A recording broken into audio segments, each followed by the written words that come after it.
上一世，我妈生了3个孩子，哥哥弟弟还有我。在家里最困难时，爸妈商量把弟弟送给没有孩子的姑姑家养，可妈妈犹豫再三，实在舍不得弟弟，最终选择把我送给姑姑。于是后来我出国留学，事业有成，定居国外。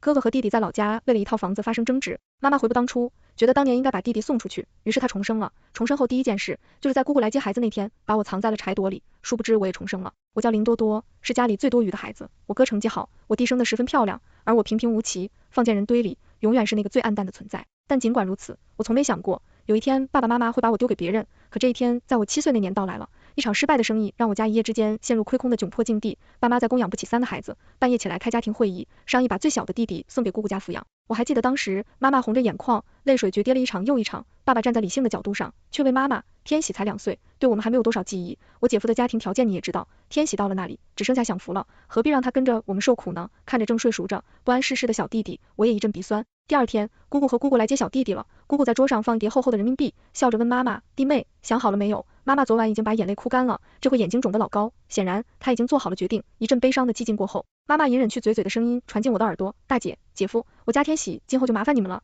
此言一出，爸爸和哥哥再也安慰不住悲痛，相拥而泣。此时被妈妈藏进柴垛里的我，嘴角却扬起一抹笑意，因为我重生了。上一世被妈妈送走的孩子是我。就在前天，我一醒来就看见了老房子破旧的天花板，正经历时，一张熟悉而年轻的脸映入眼帘，这张脸正是30岁的妈妈。这也就意味着我回到了7岁那年，也就是被妈妈送给姑姑的那一年。对了，但是我的身体本能的颤抖起来，我不管不顾，坐起来跪在妈妈面前：妈妈，求你别把我送出去，求你。上一世我也是这样求她的，但我这样做的理由已然发生了改变。我迫切的想让自己留在家里，尽管我能想到妈妈是不可能答应我的，因为在这个家里我本来就多余。只是下一秒我却愣住了，只见妈妈露出了欣慰的神情，温柔的把我从地上扶起来，说：多多，不怕，妈妈当然不会把你送走的，后天姑姑就要来接弟弟了，我们的好日子就要来了。我愕然，鸡皮疙瘩骤然起了一身。妈妈接着说：等到了那天，你就躲进院子里的柴垛，谁叫你都不要答应哦。你是我唯一的女儿，我必须把你留在身边。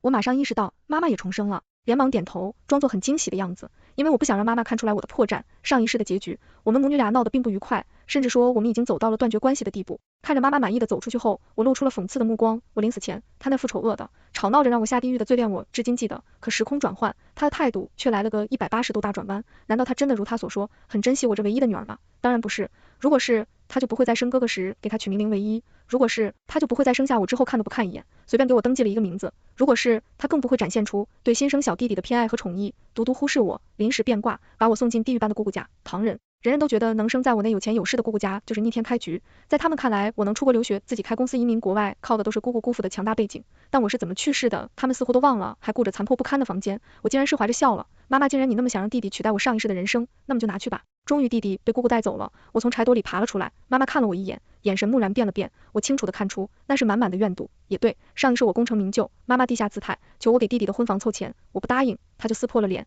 到处骂我是不孝女，挣钱不干净。我和她对视了几秒，突然乖乖走上前去，我说：妈妈，都是我不好，要不你还是把我送走吧，等你们把钱赚回来再来接我。毕竟当年妈妈也是这样承诺我的，但她说是一套，做又是一套。9岁时我赤着脚丫徒步走了几十里的，到家时已经奄奄一息，我哭着让爸爸妈妈救我，换来的却是妈妈大声呵斥我，有电话把姑姑叫来，头也不回的把我送回去。我当时心想，妈妈2年了，你还不能把我接回去吗？事实证明，她从没想过把我接回来，她已经不要我了。而现在，妈妈听完我说的话，神色挣扎。见状，我接着说道：大家都说姑姑家有钱，我要是去了的话，就能有漂亮的公主床和芭比。可我话还没说完，妈妈就运动的抬起手，给我一个响亮的巴掌。你在做什么梦？那些都是你弟弟的东西，你想都不要想。但在他看不见的角度，我又笑了。就是这样，妈妈，那些都是我弟弟的东西，你可要帮他守护好啊。这一世的时间过得好快，冬去春来，很快7年过去了。7年之间，我敬业的做着家里的隐形人，成绩还是一般，性格也是淡淡的不太讨喜。我整个人淡到妈妈就快忘了我的存在。不过我算了算，弟弟天喜今年应该9岁了，他有没有住上带席梦思床垫和大阳台的豪华房间呢？想到这儿，我真是天心，我都很羡慕啊。于是在一个普通的午后，我找到了妈妈，扬起单纯的小脸，委屈无辜。妈妈，我同学他们都有自己的房间了，我也长大了，我想我和哥哥一个房间，哥哥经常不回家，可是那房间太小太暗了，我睡着又冷又怕。不用我想也知道，妈妈的脸色唰地一下沉下来，她放下手里的指甲油，你爸要下班了，你不去做饭，在这里胡说八道什么呢？含自己的房间，你有个床睡就不错了，每天和那些有钱的人家攀比什么？你什么时候能懂点事呢？她越说越生气，而我低着声音喃喃道：可是弟弟都有大房间住了，他还有一屋子的乐高和漫画书。我说着，妈妈的眼睛突然瞪大了，她紧紧捏着我的胳膊，逼视着我，你说什么？天喜怎么了？说大声点。于是我把刚才的话复述了一遍，妈妈听听完，终于松开了手，转头瞪着眼问我，你是从哪里知道的？对，忘了说，妈妈说姑姑的钱已经答应好，在天喜16岁之前都不能见面，所以听到天喜的消息，妈妈肯定很兴奋吧？我说，我当时有个初中同学的亲戚和天喜是同学，他告诉我的，妈妈几乎是又哭又笑，我家天喜真是过上好日子，我家天喜。不过很快他察觉到什么，大声怒斥我，你又在觊觎天喜的东西，是不是？我告诉你，这家你想住就住，不想住就滚。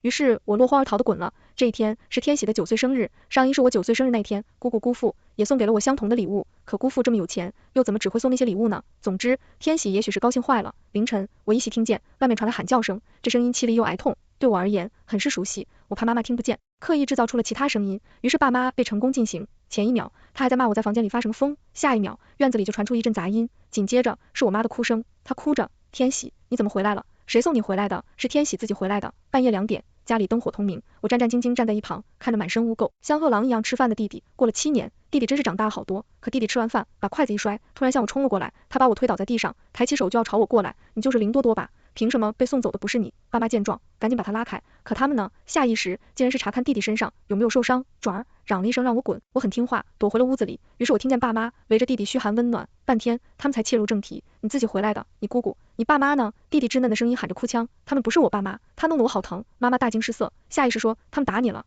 但是妈妈心里一直记得弟弟得到了生礼物的事情，她忍着心疼，把爸爸拉到角落，你快给大姐打个电话，看天喜是不是犯什么错，离家出走啊？大姐和姐夫昨天才给天喜送了大房间和好多礼物，没理由无缘无故打他的。我忍不住要鼓起掌，对，就是这个节奏，别停。我听着弟弟在外面无助的哭声，就回想起上一时我满16岁，终于得以回家和他们相聚，但是弟弟一脸冷漠，伸手就问我要苹果手机。后来的那些年，弟弟承认我的一场噩梦，也是他让永远的留在了国外，所以我会心疼他吗？不会，自始至终他都没有把我当做一个人看待。清晨6点，姑姑姑父开着车来了，姑姑给妈妈解释了事情的原委，说是天喜过生日那天想拿钱和同学去 PTV 玩，但是姑姑姑父担心他学坏，没有答应他，他们还给了弟弟1万块钱红包，以及一间带阳台的大房间，房间里更是摆满了玩具、书和各种电子产品。我们怎么会打他呢？我们爱他还来不及，他这个年纪有点调皮是正常的，弟弟弟妹你们放心，我们会把他教育好的。就这样，妈妈再次不舍得把弟弟送走了。临走前，弟弟扒着车门，大声骂妈妈，你不配当我妈，我再也不想见到你。妈妈把我当成了替代品，她的眼泪全流到了我的衣服上。弟弟走后，妈妈的情绪一段时间都很低落，她几次3番和爸爸商量，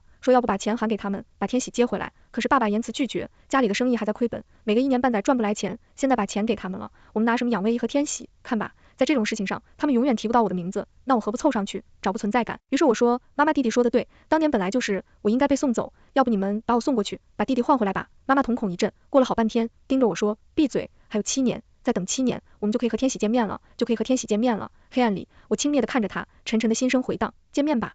再见面，你就会发现你多了一个仇人。中考来临，爸妈没对我抱任何期望，相反，他们带着哥哥去旅游了，而我只能在家里看家。也好，清大附学中学的录取通知书是我自己拿回来的，学费全免。3年后，保送清大的电话也是我自己接到的。是的，这几年我都在空分，拿到录取通知书后，我想的都是如何让自己放松、开心地度过暑假。不过，对于现在的完颜，这也是一种奢望，因为想要永远逃离这个时刻都会爆炸的假，我必须赚到很多很多的钱。就这样，我开始写网文。忘了说，上一世我还是一个爆文作家，是这个梦想让我坚持1年又1年，2个月的时间，我靠写文赚到了第1年的生活费。于是等爸妈带着哥哥旅游回来，他们就发现我已经不在家里了，桌上只有我留下的一封信，我出去了，过年再回来。勿念。可笑的是，他们连1通电话都没打来过，他们也根本不知道我考上了高中，其实我是去北京上学了，他们只以为我没考上学，出门打工赚钱了。我知道我做的很对，但我要做的不止这些。转眼又过了3年，我高中毕业，保送清大那天，村支书给我家去了贺电，我妈才知道这几年其实我是在上学，她惊愕的说不出话来。村支书撺掇我妈大摆升学宴，我回到家后，我妈质问我，你去上学了，为什么不告诉我们？我一脸淡然，我说过呀，可是你们没当回事。我妈应该是想起了那年暑假我留下的纸条，她不甘心，